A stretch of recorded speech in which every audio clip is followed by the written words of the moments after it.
Okay, you can start.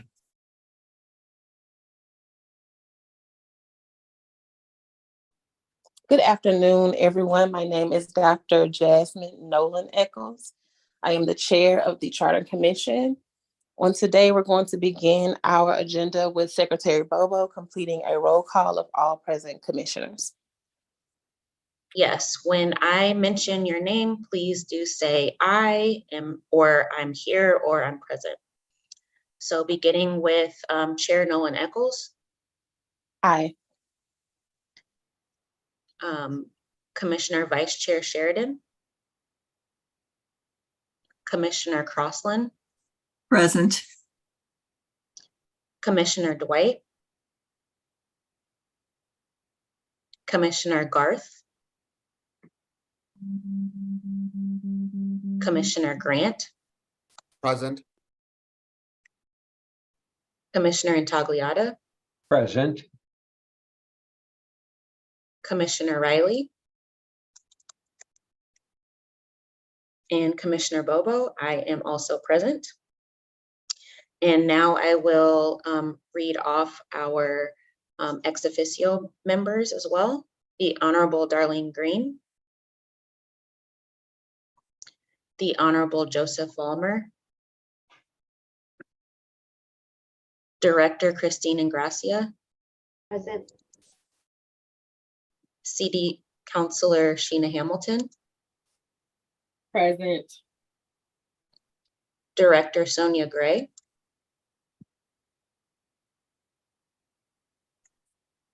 Present. Thank you. And Mr. Jake Hummel.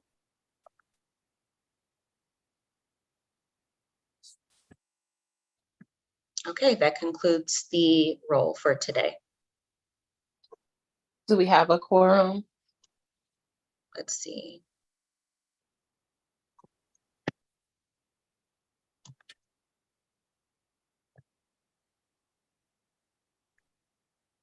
Yes.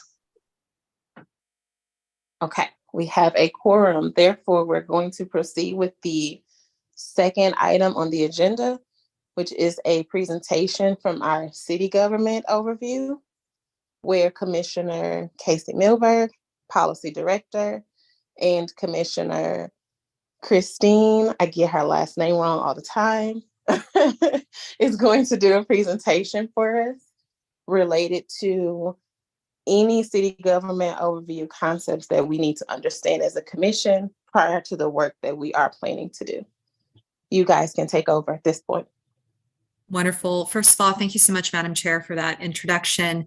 Yes, as you can see on the screen, as we are going to be presenting, there will be informational slides that can be viewed for every topic that we are discussing.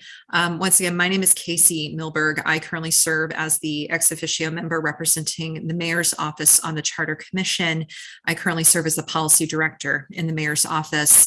As a little bit of context for the public, though the commission members are aware of this, the ordinance and the ballot initiative establishing this commission tasked the ex officio members with serving on the commission for the purpose of helping provide context on their current city government matters or other areas of operation that pertain to their areas of expertise, to help advise the commission and educate the commission on the context of city government as it pertains to what the charter says. And today, two of us, myself and the Board of Aldermen ex officio designee, Christine Ingracia, will be upholding that duty by providing a very high-level presentation on what the current charter for the city of St. Louis says about the structure of city government, the checks on certain city government operations that are within the charter. And really the purpose of this is because the commission continues its work to understand what the current charter says and opportunities to improve it. It was really flagged that would be this kind of presentation would be helpful, informative, and support that work. The goal is hopefully to provide this commission and the public with a structural understanding of how the city charter currently shapes the functions of city government. So that's the hope and the outcome. Christine Ingracia, Commissioner Ingracia and I will be tag teaming the various topics throughout the presentation today. To uphold the format of the special meeting on Tuesday, we'll be proceeding through the presentation and reserving some time at the end for questions from commissioners and questions from the public. And as a final note before getting started, I do want to thank the staff from the City Councilor's Office for helping put together such a very detailed presentation. So thank you to all of you for your work on that. So if we want to go ahead and get started, we'll get started with the presentation. As it says, there's a lot of moving parts. This isn't going to go into nitty-gritty detail on everything. It's supposed to be high level, structural. Okay, what are the engines? What are the gears? How is our government set up? As well as how does the charter both grant and limit power to the different operational features of state government? Next slide. And so here's an overview of the roadmap of what you can expect today. We're going to go on a focus on the principal public officers and bodies under the charter. This includes the mayor, the board of aldermen, the comptroller, the board of estimate and apportionment, the law department, the department of personnel, the board of public service. We're going to delve briefly into what are considered the general government offices and departments and agencies. And then we'll also close out with a review of the airport, the county offices, and the St. Louis Development Corporation, which have some different roles in city government than the more traditional departments and agencies. Next slide. Starting with the mayor, what the charter says about the mayor is that the mayor shall be, quote, the chief executive officer of the city and shall have and exercise all the executive power of the city and shall exercise a general supervision over all the executive affairs of the city and see that each officer and employee performs his duty and that the laws are enforced. Next slide. And so a little bit more detail about what that executive power is and how it's checked. The mayor has currently the power to appoint the following officers at, it says his, so a bit of updating might be appropriate given who the current mayor is at their convenience. And this includes the assessor, supply commissioner, the register, city councilor, city marshal, city court judges, the city court clerk, the president of the Board of Public Service, the director of public utilities, the director of streets, director of human services, director of parks, recreation, forestry, the director of health and hospitals, and the director of public safety. So appointing a lot of those departmental and agency heads. And then in terms of how the power of the mayor is, here we go, how the power of the mayor is checked. The charter currently provides that the mayor's power is checked by the mayor having to, quote, hold for the term for which they were elected until their successors qualify. What that means is directors, once appointed, serve for the duration of the mayor's term and may be removed for cause.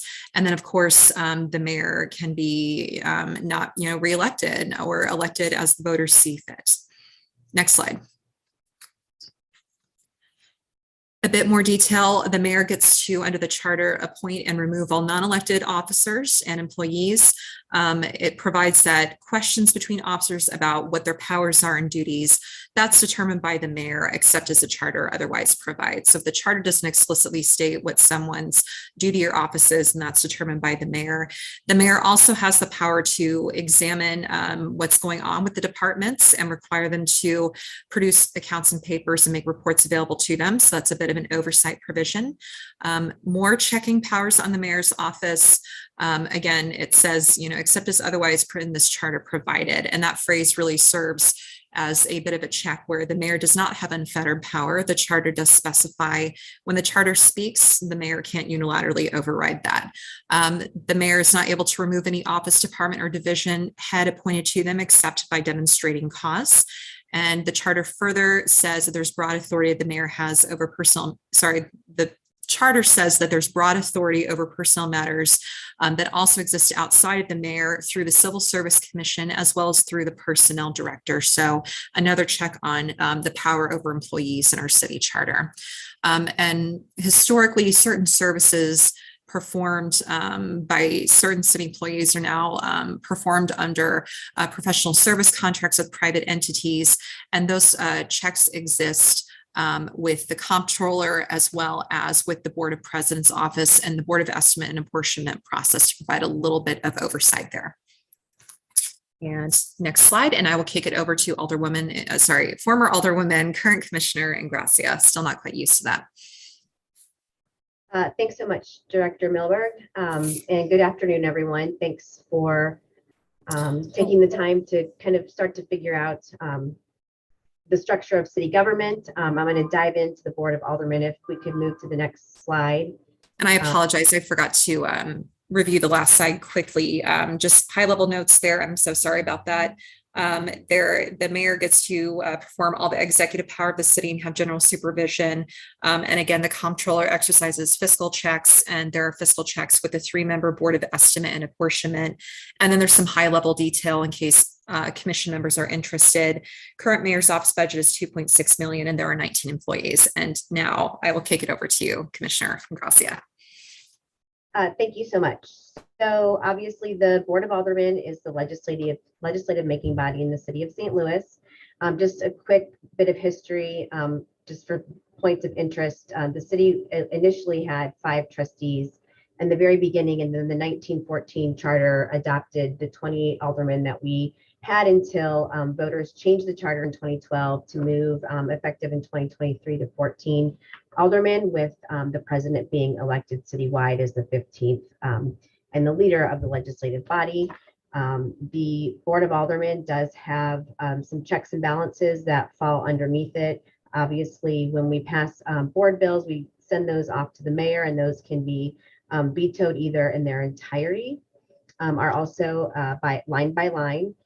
If it's helpful information, I will say I've seen board bills vetoed by the mayor before under all 3 of the mayors I've served under. I've never seen a line item veto in the 10 years I've been here, but I would assume it's happened before. Our ordinances also, if there's any fiscal implications, you can move to the next slide, I apologize.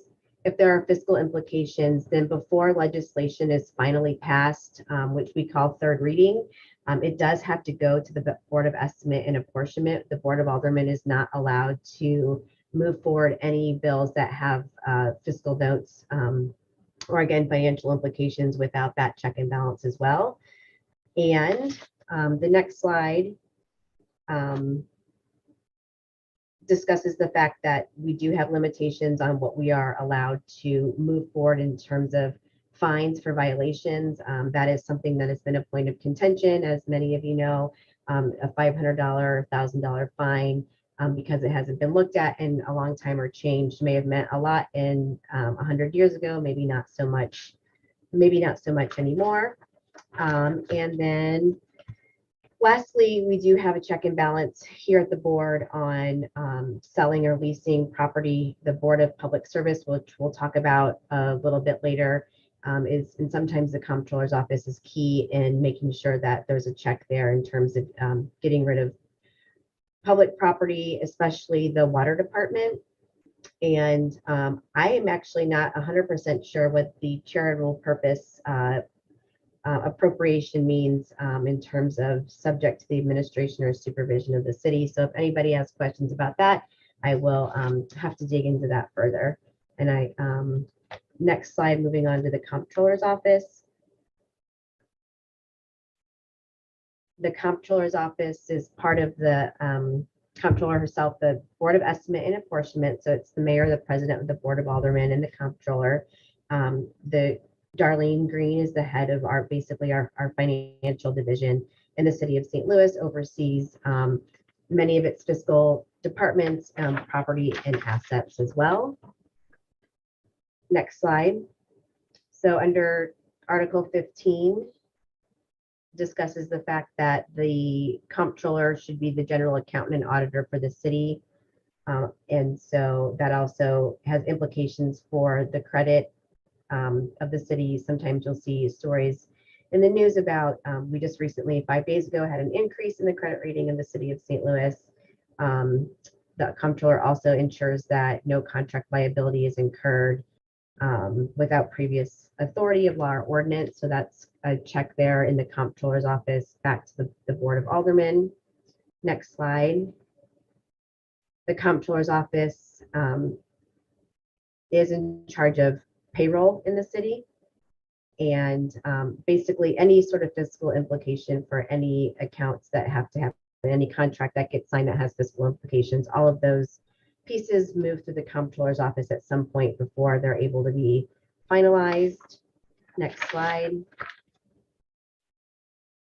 The supply division is underneath the comptroller's office, so that's, you know, many of the pieces that help City Hall move on a regular basis in terms of the printing department, any sort of office supplies we need, larger acquisitions of furniture, facilities also is a part of that.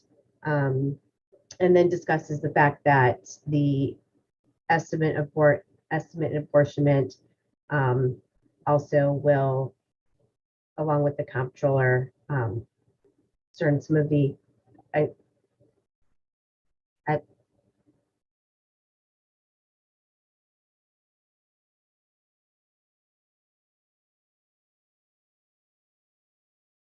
I don't know if we lost Commissioner Ingracia. Okay, what I will do, it looks like we may have lost Commissioner Ingracia, so I'll pick up where she left off and we'll move on to the Board of Estimate and Apportionment, and we'll see if we can get her back in the presentation. So the Board of Estimate and Apportionment, this previously came up in the discussion of the mayor's office. This is a 3-member board comprised of the mayor, comptroller, and board president, and that is specifically provided for under the current charter. Next slide. And the board, so the city has a budget division that reports directly to the Board of Estimate and Apportionment. The budget division has 5 employees and a budget of $540,000. Some big picture information about the fiscal process in general in the city. Our fiscal year runs from July 1st through June 30th, which is fairly common for government fiscal years. The federal government's fiscal year is slightly different, beginning in October. And so the budget process really kicks off in December of each year with a revenue forecast that the budget division produces for the upcoming fiscal year. By way of example, this December, the budget division will produce a revenue forecast for fiscal year 25. And then in February, the city departments have to submit their budget request to the director of the budget division. And then the director of the budget division begins reviewing those requests and considering them in the broader context of the revenue projections. Next slide. Perfect. And so the role of the Board of Estimate and Apportionment is tasked with recommending a balanced budget under the charter to the Board of Aldermen 60 days before the start of a new fiscal year. So again, 2 months before July 1st of every year is the deadline ENA has to hit. The charter provides that the Board of Aldermen is able to decrease but not increase any recommended appropriation amount. However, the board is able to recommend changes to the Board of Estimate and Apportionment that they think should be considered, and then any changes have to be agreed upon both by the Board of ENA as well as the Board of Aldermen. If there are in a situation where there are no recommended, if there are recommended changes that cannot be agreed upon before the start of the fiscal year, July 1st, then the original budget presented by the Board of Estimate and Apportionment to the Board of Aldermen then becomes the official city budget. And again, this is all spelled out in the charter. And then, of course, Estimate and Apportionment also oversees certain finances, and how that plays out is even following the budget cycle, further appropriations will come through the Board of Estimate and Apportionment. And the rules that any ordinances that make, change, or transfer an appropriation or contemplate or involve the expenditure or payment of money, they must be recommended for that purpose of expenditure by the Board of Estimate and Apportionment. And so no ordinance can be adopted that tries to spend money unless the Board of Estimate and Apportionment has first approved of that. And then we have sections 5 and 6 of Article 16, which also charge the Board of Estimate and Apportionment with performing a bit of a fiscal check role in determining whether certain funds that the city has. So there's the general fund that houses general revenue, and then there are a lot of other funds across city government that house different kinds of revenue that come from different revenue streams. So that section of the charter charges ENA with determining whether a particular fund does in fact have money available for what are referred to as supplemental appropriations. So the original appropriation is the operating budget for the board bill, and then anything on top of and in addition to that is considered a supplemental appropriation. And then that section of the charter also charges ENA with determining whether the appropriations for a lawful purpose. Next slide. Let's see, and then we have the law department. I'm going to kick it over to Commissioner Ingracia. Were you able to get back on? Yes, sorry about that. I've been bumped off a couple times. So if I start to freeze again, I'm just going to go off video. The city councilor's office is powers are enumerated under Article 10 in the city charter, and directs the management of all litigation in which the city is a party. Also deals with anything transactional, claims, contracts, problem properties. The city councilor's office does advise the board of aldermen or the committees that make up the board of aldermen on any sorts of issues or legal questions affecting the city's interests. So there's a lot of interaction there with respect to ideas that aldermen might have in terms of board bills that they would like to have introduced, or what might happen subsequent to bills being passed and turning into law. Also, as I mentioned, approves form for contracts, deeds, and bonds. So there's a lot of interaction with the selection committees that we have for procurement and making sure that everything is done according to best practices. And then lastly, does advise the police department. So there is a unit underneath the city councilor's office that works directly with the police department. It's about 83 employees, over 50 attorneys with over 20 support staff, and a budget of $15.6 million.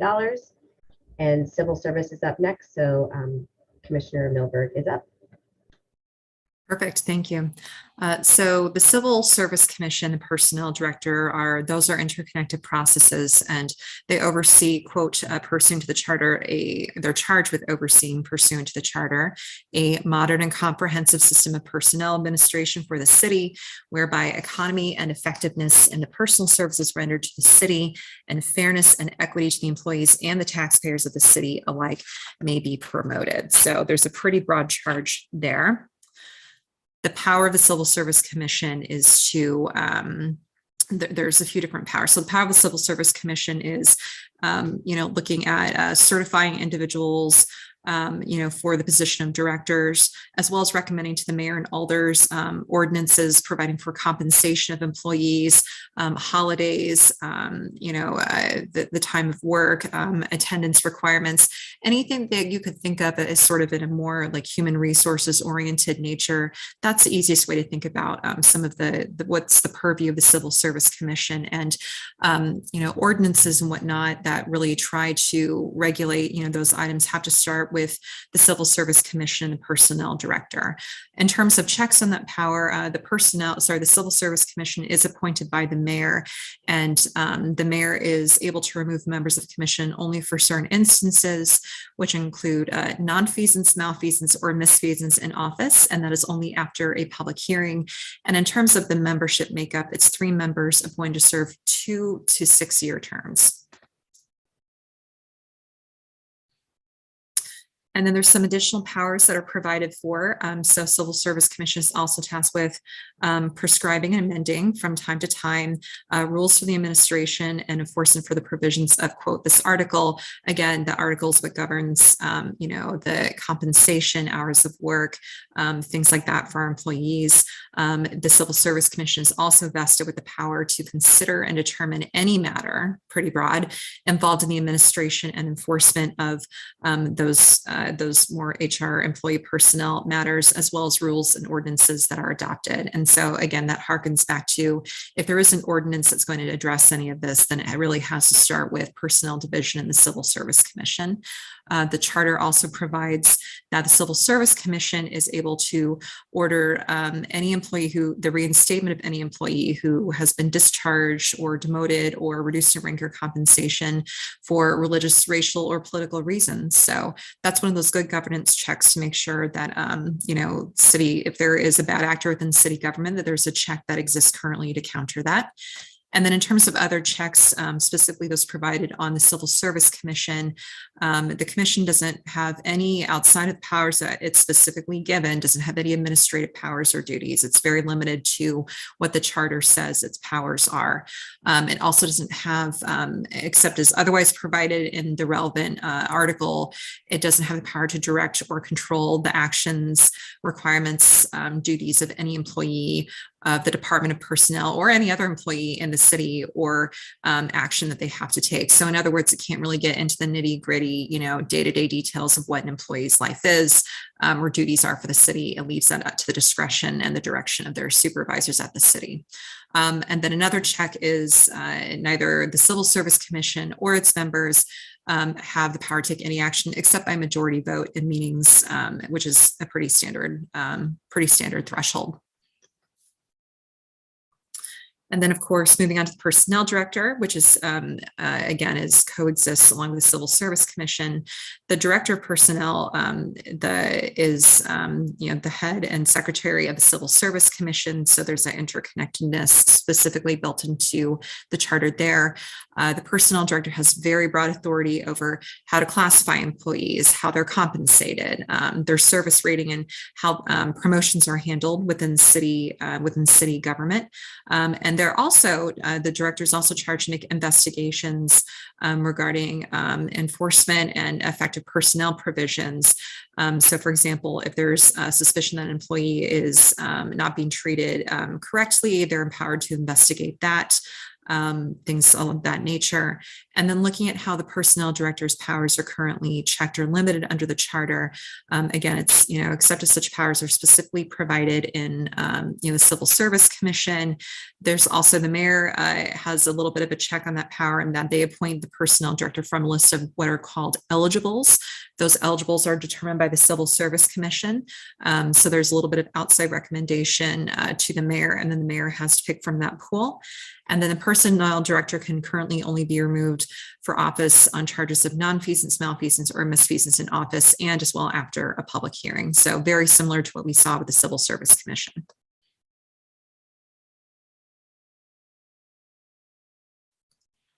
And then additional information specifically over their personnel power. The personnel director does have powers and duties that extend to all other further things necessary and proper for making effective the provisions of civil service and its rules. Even in the absence of rules that are applicable, the director has the power to take action that may be necessary to effectuate the purposes thereof. So again, the position has pretty broad, what we might think of as, in the private sector, sort of an HR department sort of power to really regulate and monitor and enforce and investigate provisions relating to the employment of city employees. Additional powers are to aid the mayor and aldermen in appointing authorities and handling their personnel matters related to positions under their jurisdiction. From a boots on the ground perspective, sometimes what that looks like is helping tailor, a job description or figuring out, okay, what are your guys' needs, and how can that position best be classified or compensated. Their powers currently checked again by, except as such powers and duties are specifically vested in the Civil Service Commission by this article, so no double dipping there. And then, let's see, I think we've already reviewed those. They have 54 employees currently within the personnel division and a budget of 112 million. And it's important to note that includes management of benefits and pensions for employees as well. And then I'm going to kick it over to Commissioner Ingracia for the discussion of the Board of Public Service. Thank you. So Article 13 in the charter creates the Board of Public Service, which is overseen by a president who's required to be an engineer, and then includes 6 directors, which lead city departments. So that's the Director of Public Utilities. Public utilities in the city of St. Louis are made up of our water division and communications, which is our local government access channel, STLTV, who is helping us out today and is critical in making sure that the community is able to access a wide variety of the services that the city of St. Louis is offering. The Director of Streets, Director of Human Services, the Director of Parks, Recreation, and Forestry, the Director of Health and Hospitals. It's another bit of language that's a bit dated when the city of St. Louis used to have hospitals that were in operation. So effectively, it's the Department of Health at this point, and then the Director of Public Safety.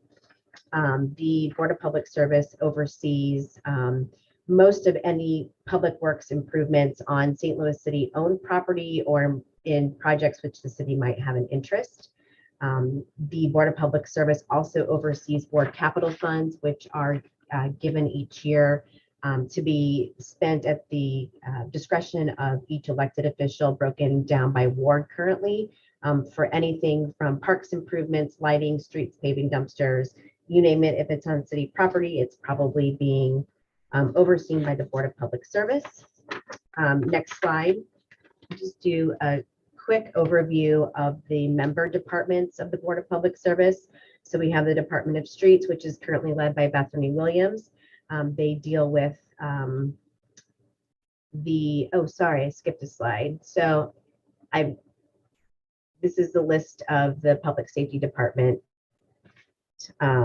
who oversees quite a few things. So the head of the public safety is currently an interim, Charles Coyle, and the public safety is the largest city department and makes up a whopping $402 million of our budget. Next slide is the Department of Streets, which is overseen by Bethany Williams currently, undertakes most of what you would anticipate. The list is included here. Public Utilities, which is Kurt Scobie, and he oversees the Water Division and Communications. It does list here that the Water Division is an enterprise fund. We have two enterprise funds here in the city of St. Louis, the Water Division and the airport. Basically, what that means is that the cost of operating that department is recovered primarily through use charges. Next slide. Department of Parks, Rec, and Forestry is led by Greg Hayes currently. So that's any maintenance or permitting use in any city park, tree planting, maintenance of street trees. Those are all the tree lawns or trees in any city-owned property, including parks, recreation centers, camps, Operation Brightside, and Soulard Market. Next slide. Department of Health and Hospitals is currently led by Dr. Mahdi. Next slide. Human Services is led by Adam Pearson currently, oversees the list of units here. And that is the makeup of the Board of Public Service. Commissioner Miller, you're up. Sure. I'm going to go into a little bit more of the general government agencies and offices. And so when we say general government, these tend to have a bit of a broader focus in terms of more mission than necessarily one specific wheelhouse. So we have our Office of Planning and Urban Design. So, thinking through, how do we think about zoning to how do we think about expanding transit, within our city. That's something that's typically handled at Planning and Urban Design. They also handle, some more specific nitty-gritty questions. I know, for example, there's been the rollout of, medicinal and recreational dispensaries and related facilities, and so a lot of those have to clear through the Planning and Urban Design process as well. They handle a lot, as they also have an increasing focus on climate and in sustainability matters as well. The Affordable Housing Commission in the city of St. Louis also provides for affordable housing facilities in the city for residents who need access to that. SLATE stands for the St. Louis Agency on Training and Employment. Their mission is to provide job training, opportunities, resources, placement, internships, not just to adults, but also to youth. They have an increasingly youth-focused mission. They do fantastic work on that front, partnerships. CDA stands for the Community Development Administration. CDA serves as the recipient and manager of a lot of our federal funding that we receive. They disperse a lot of grants. Individuals and entities in the community apply on a regular basis for funding that is made available through CDA. So they are, the easiest way to think about them is a giant collector and distributor of funding, both from the federal government as well as funding that the city chooses to allocate to them as well. And then CREA stands for the Civil Rights Enforcement Agency. So anything that's considered, a civil right, whether it's, discrimination, prohibiting discrimination on the basis of race or disability or, anything in that wheelhouse, CREA receives complaints and can look into matters and field those as well. Next slide. Lambert, while not located physically within the city, is operated by the city of St. Louis, as well as the Airport Commission.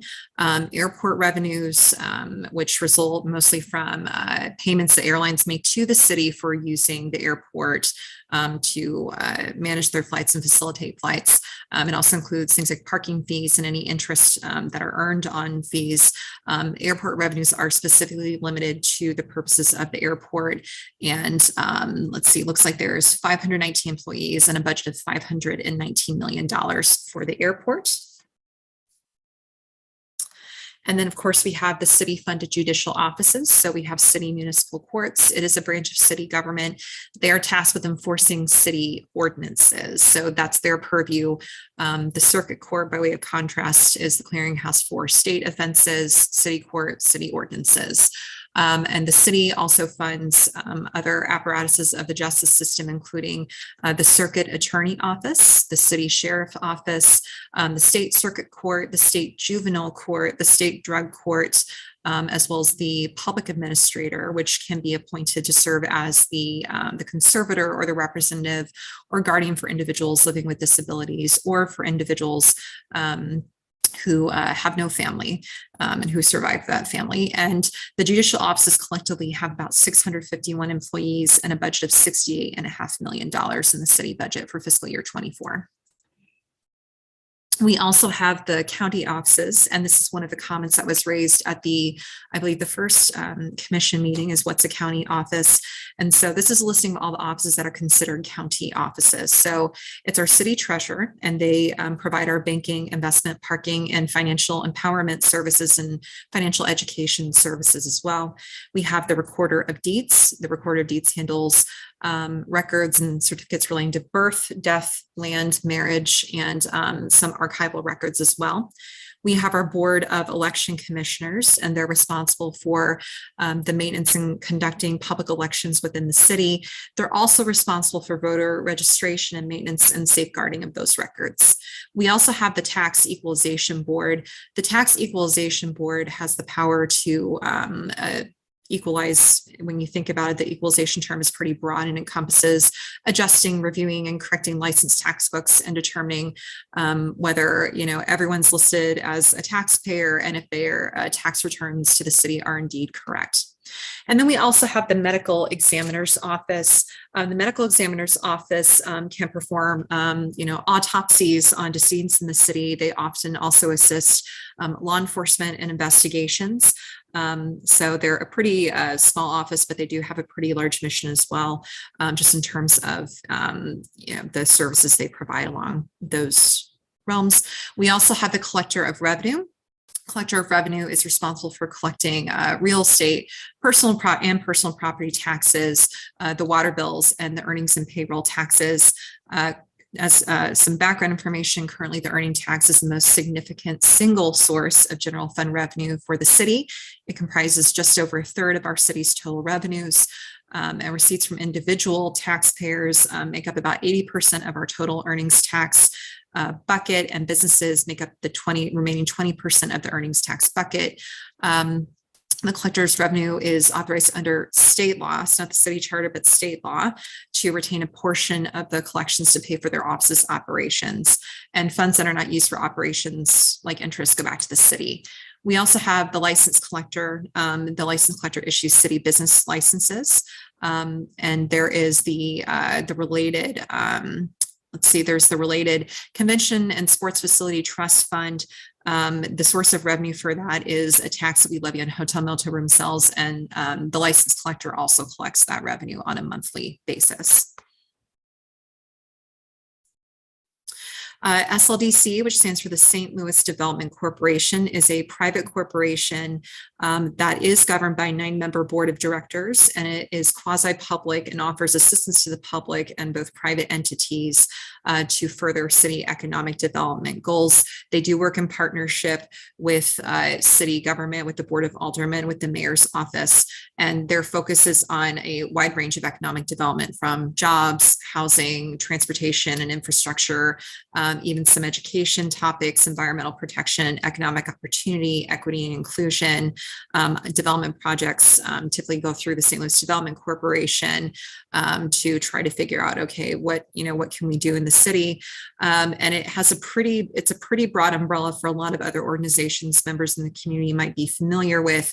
That includes the Industrial Development Authority, the Land Clearance for Redevelopment Authority, the Land Reutilization Authority, and the Local Development Company, aka Planned Industrial Expansion Authority. So a lot of acronyms, a lot of things going on over at SLDC. And so that was, that's the high level overview of government and where to find it within city charter, and then some other entities that are operating in tandem with city government. So hopefully that gave members of the commission, the public, a bit of a better sense of both how the charter currently influences the current structure of city government, but just in general, what the structure of city government is and the various arms and operations of it. So at this point, I think what we'll do is pause for questions. I did see, Madam Chair, that Commissioner Crossland had an earlier question about what is an officer. So I can address that quickly if that's helpful, and then we can move on to other questions. The city charter does currently specify in Article 8, Section 1, that the mayor shall appoint, quote, the following officers at their convenience. And it specifies that those people include the assessor, supply commissioner, register, city councilor, city marshal, city court judges, clerk of city courts, president of the Board of Public Service, director of public utilities, director of streets, director of welfare, director of parks, recreation and forestry, director of health and hospitals, and director of public safety. So an easier way of explaining it might be to say you have officers and you have employees, and officers are typically the people who are in charge of departments and agencies. Commissioner Crossland, does that answer your question? It does. I think the language is somewhat arcane is the issue. One would think of officers, I think, in terms of not-for-profit corporations. Officers sometimes have ownership or holdings that are, associated with things that we might want to look at some updating there, because officer, to me at least, indicates a slightly different set of circumstances and what the charter may actually, state right now. But that's just an observation. Okay. Do we have any other commissioners with questions regarding? I actually have a couple that came up later, and so, but I will yield to anybody else that has questions first. Thank you.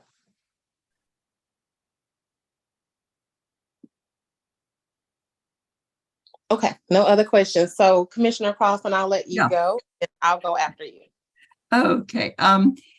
First of all, thank you very much for that review. I think it was really helpful. You can read that darn stuff, but having somebody kind of consolidate it and put it in some sort of a logical flow is really, really helpful. And I'm the kind of person that if I hear it in addition to reading it, it helps to kind of set it a little bit better in my memory banks. And so thank you very much for that.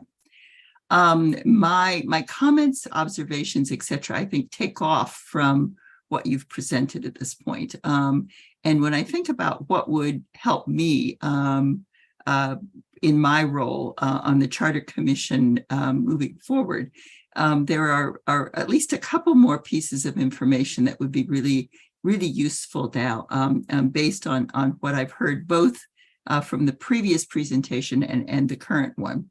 The first would be, we now have a kind of sense of the structure of the organization.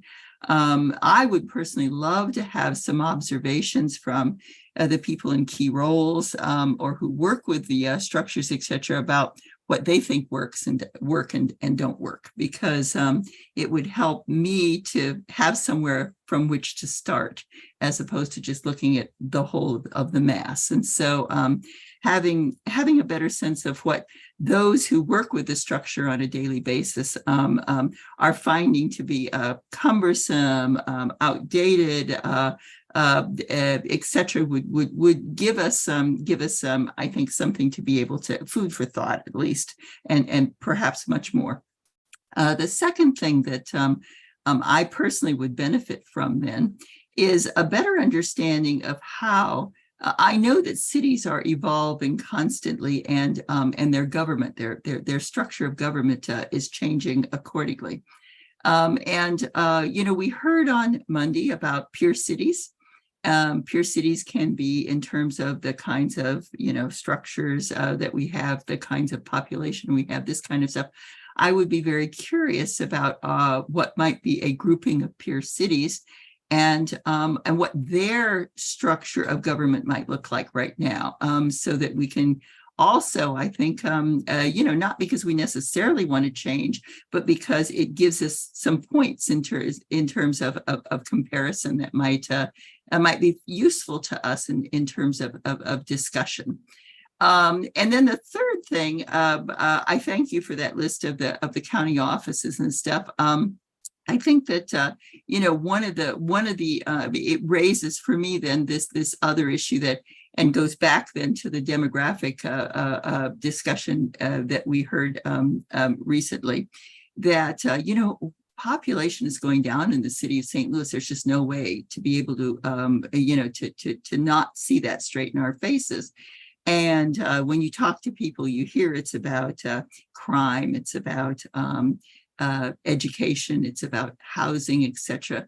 And I think I asked this question the other day, and continue to want to understand how the charter has the potential to impact any of those issues. Because and that to me is a really big issue, that if we can't figure out if there are barriers, impediments, if there are incentives, opportunities within the charter that will help us to turn around what we heard is the situation in terms of population loss, then we may well end up with a city with a charter that has very few people in it, and that's not useful either. So those are just some observations and thoughts, and also some desires that I have in terms of additional information that I think would be useful in our contemplations. Thank you. Thank you, Commissioner Crossland. Commissioner Gracia and Commissioner Milberg, do we have any responses to her concerns, her thoughts, or her questions? Sure. So I can first start by tackling the first one, which is the departments, hearing from insight from departments. Completely agree. And it occurs to me that I believe it was Commissioner Hummel during the first meeting we had also expressed interest in hearing from the departments as well. As we started going through and reviewing the structure of the city charter and outlines what the departments are and their roles, we have started, our office has started apprising departmental heads. We would love to start hearing your feedback. There's going to be interest in the commission on hearing that. So that ask has been sent out. In terms of scheduling a date and time when that feedback might be available for presenting, that may be something, Madam Chair, that I may need to offline with you, Vice Chair Sheridan, Secretary Bobo, about. I don't honestly know what that timeline looks like right now, but would love to stay in touch on that, especially given the repeated interest. And yeah, I think that everyone would agree that hearing from them and the experts who are doing this day-to-day work on, okay, what's working, what's not working within the charter, what would be helpful, what's really unhelpful, is a really important piece of the work that we're doing. And then in terms of the you're looking into the what's going on with other cities, and what the city charter could do with population, to address population decline incentives. I would agree. I think those are important questions.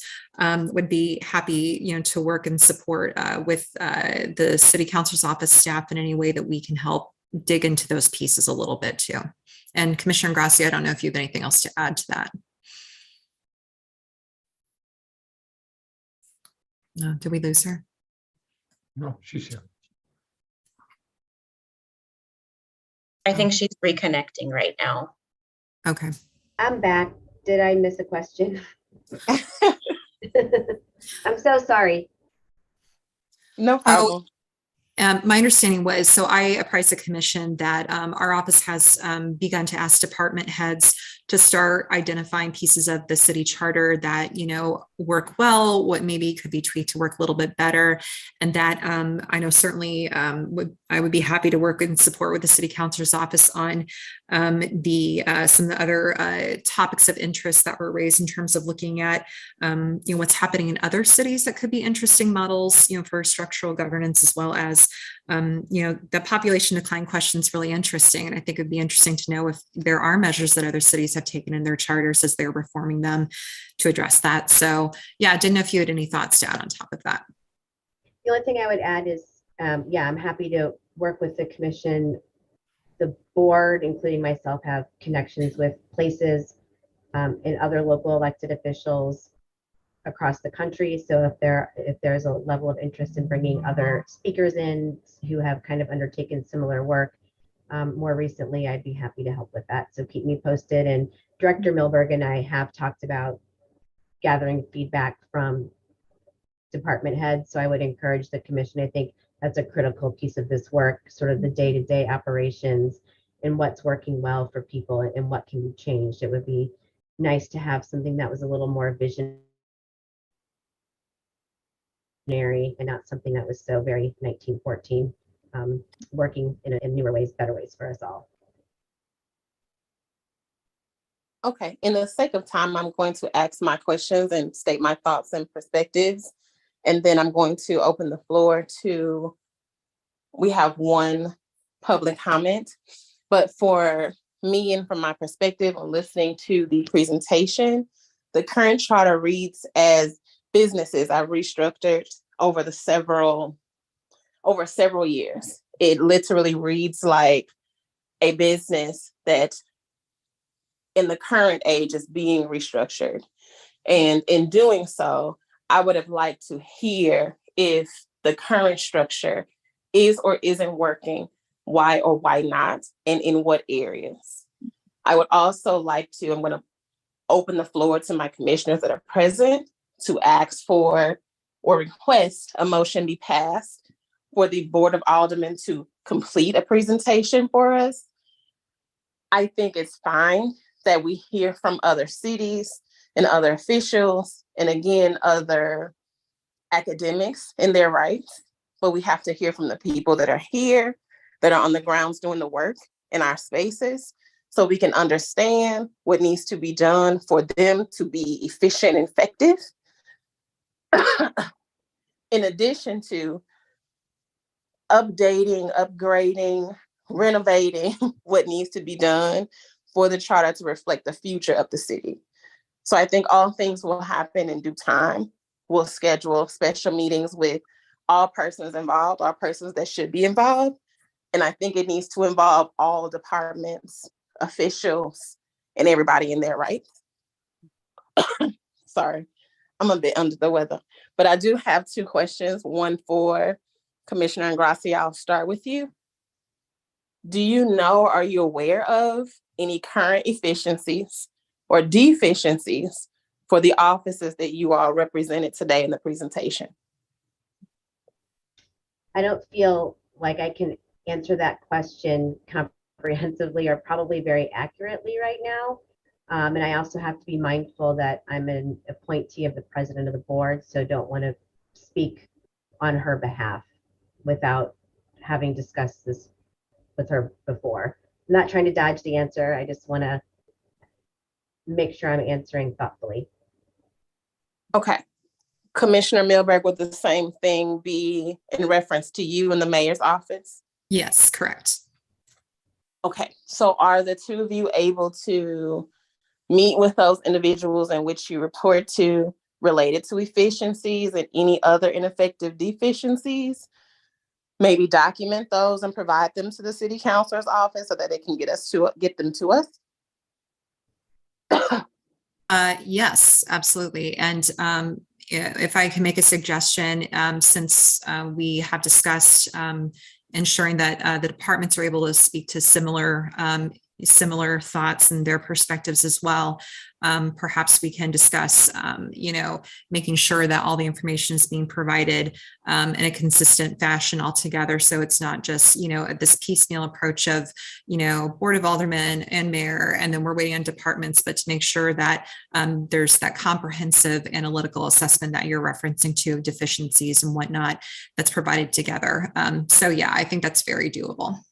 It's also, I'd like to interject by saying that the mayor's office has already put out to the different operating departments their recommendations on changes within the charter that could make their operations run more smoothly and more efficiently. So that data is already being gathered to present to the commission, specifically by the operating departments as well. Yeah, and it's a request. It's not recommendations. It's that was the request. Earlier. Right. Yeah. Do Yeah. we Anticipate those, timeline? Go ahead. when do you anticipate those responses will be back from that request? So I know earlier I mentioned that I wasn't sure. So right now that's still the case. I'm happy to ask our director of operations who, so internally in our office, our director of operations manages the day-to-day with the department. So that person would have a better understanding, and happy to speak with them and get back to the commission on what that timeline looks like for sure. I don't want to misrepresent or misstate anything. Thank you. Commissioner Taliata, I had the city councilor's office is working with all the departments to get and gather these reports in a streamlined fashion for us. They're going to be in our Google Drive, in which we'll have as they become available. So they'll be sent to us. So we'll have access to them once they're made available. Do you know what the timing on that is, Madam Chair? We don't. Once they release them or send them to the city councilor's office, we'll be notified by the staff, the commission staff. Very good. Madam Chair, I'd just like to quickly add that I know the president's office is working with all of the other persons to try and kind of streamline how elected officials get similar information to you in terms of some of what they think is working well, what might need to be changed. And so I'll get an update on the timeline for that and report back at our next meeting if that's appropriate. It is. I appreciate it. Sure.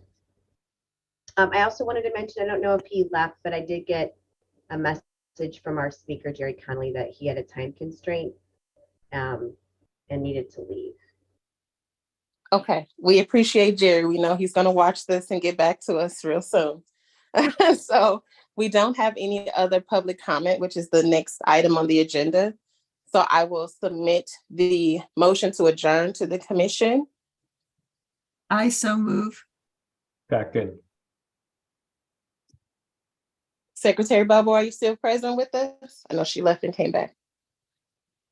Yes, I am here. Okay. You are in position to get our count for quorum for ending and adjourning our meeting. Wonderful. For all of those who are in favor of adjournment, please say or raise your hand or say aye. Aye. Any nays? Okay. We have received a quorum for the vote to adjourn. Thank you everyone for attending. We appreciate you until October 4th.